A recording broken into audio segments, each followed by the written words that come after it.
पहले प्रदेश की फिर केंद्र की राजनीति में बड़ा नाम बनकर उभरे कैलाश चौधरी बाड़मेर जैसलमेर यानी हॉट सीट, यानी जिस पर सबकी निगाहें हैं, उस सीट से चुनाव लड़ रहे हैं। भारतीय जनता पार्टी की तरफ से प्रधानमंत्री नरेंद्र मोदी खुद यहां आकर आए हैं और पीठ पर हाथ रखे गए हैं। आज कैलाश चौधरी से बात करते हैं। पहले चीज जानना चाहूंगा कि शुरुआत कैसे होती है दिन की इन दिनों? दिन की शुरुआत भगवान का नाम लेके होती है। पहले मंदिर जाता हूँ, वहाँ से भगवान से प्रार्थना करके और उसके बाद में आगे निकलता हूँ।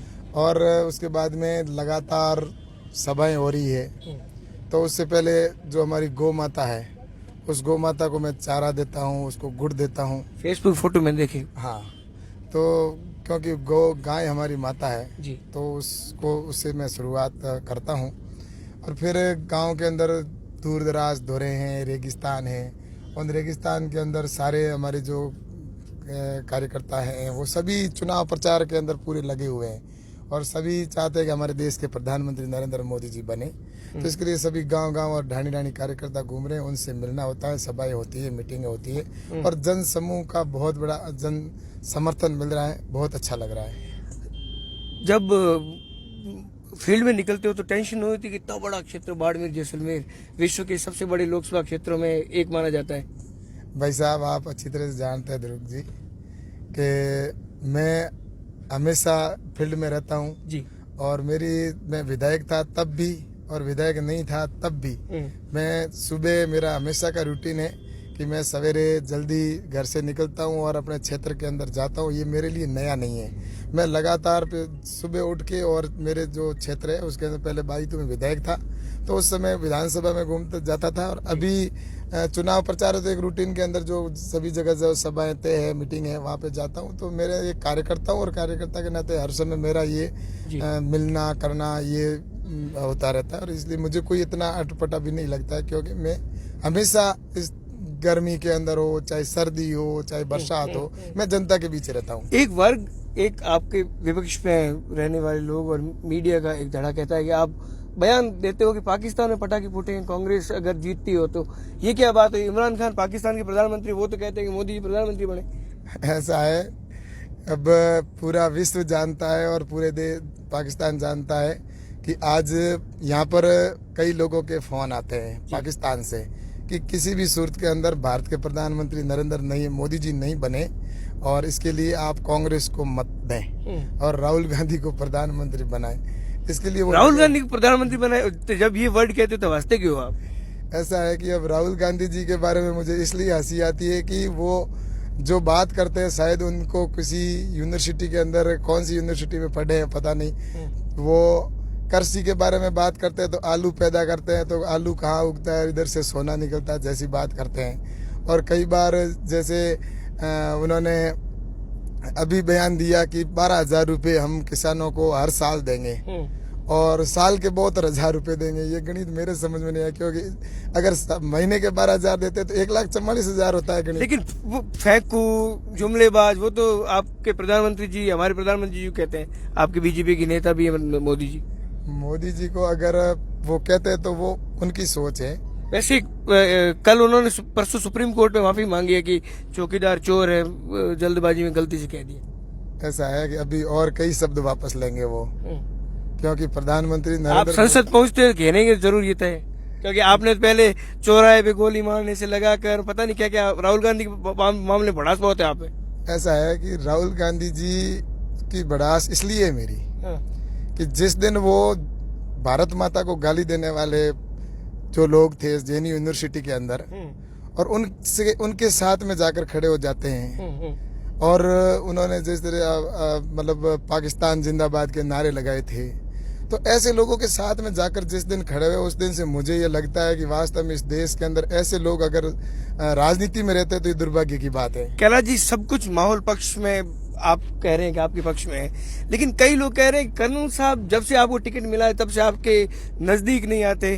पहले कई बार जब उनके ऊपर एक बार हमला हुआ तब आपने उनके मंच शेयर किया था, तो ऐसी क्या खटास पड़ गई कि कर्नल साहब इतने नाराज हो गए? और आज भी अखबार में ये पढ़ने को मिल रहा है कि वो नाराज और वापस आ रहे 26 को। ऐसा है, वो नाराज नहीं है, वो उन्होंने खुद ने स्वयं ने अखबार में और मीडिया में स्टेटमेंट दिया है कि हमारे देश के प्रधानमंत्री नरेंद्र मोदी जी बने और हमारे मेरी भी टिकट बात कटने हुई से है। सर। हाँ, मेरी भी बात हुई है, कई लोगों से बातचीत हुई है और उनसे भी बात हुई है, तो उनके स्वास्थ्य थोड़ा गड़बड़ है, तो स्वास्थ्य ठीक होते ही वो प्रचार में लगेंगे। मतलब साथ में दिखने वाले बहुत जल्दी। बिल्कुल साथ में ही है वो, अच्छा। मन से साथ में, क्योंकि मैं भी जब वो उनको टिकट मिली थी, जब वो कांग्रेस से आए थे, तो टिकट मिलते ही मैं खुद उनके प्रचार में लगा था। और भारतीय जनता पार्टी के कार्यकर्ता होता है वो, चाहे मैं हूँ चाहे कर्नल साहब हो, वो भारतीय जनता पार्टी के साथ में रहता है, क्योंकि वो एक राष्ट्रवादी विचारधारा का की पार्टी है। इसलिए राष्ट्रवादी विचारधारा का तो जैसे इस गद्दार जैसी पार्टी के अंदर जा ही नहीं सकते। आपके आलोचक इस बात को भी हवा देते हैं कि आप बहुत गहरे हिंदुत्ववादी हो, कि आपका अल्पसंख्यकों के प्रति थोड़ा रवैया ठीक नहीं। क्या सही बात है ये?